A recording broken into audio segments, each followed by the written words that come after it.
3 години и 8 месеци затвор за поранешниот косовски министер за инфраструктура, бидејќи ги почастил Бехтел и Енка со дополнителни 53 милиони евра. Пал Лекај е осуден за злоупотреба на службената положба и намерно оштетување на државниот буџет, бидејќи на американско-турскиот конзорциум кој го изгради автопатот Арбен Џафери им исплатил повеќе од договореното. Заедно со него е осуден и поранешниот секретар на Министерството, Небих Шатри, на 1 година и 8 месеци, директорот за набавки Бесим Тахири на 1 година и 8 месеци затвор и советникот Есет Бериша на 3 години и 3 месеци.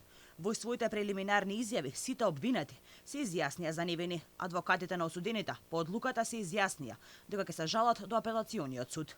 Коха пишува и дека пред неколку години според извештајот на фирма која го вршела надзорот, паричната обврска во однос на конзорциумот била 14 милиони евра, но тој извештај поранешниот министер никогаш не го презентирал јавно, а извршната власт сепак одобрила исплата на дополнителни 53 милиони евра на фирмата што го изгради автопатот. Ова е само еден во низата скандали за кои повеќе домашни и странски медиуми предупредуваат дека се поврзани со Бехтел и Енка, компанијата која ќе ги гради коридор 8 и 10D во Македонија. Потпишувањето на договорот беше пропратено со бројни скандали во однос на транспарентноста на постапката, изборот за надзор, цената. 9 месеци по фрлањето на лопатите, Бехтел и Енка се уште не почнале со градба.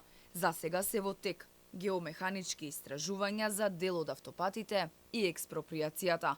За 2023 година од буџетот беа предвидени 243 милиони евра.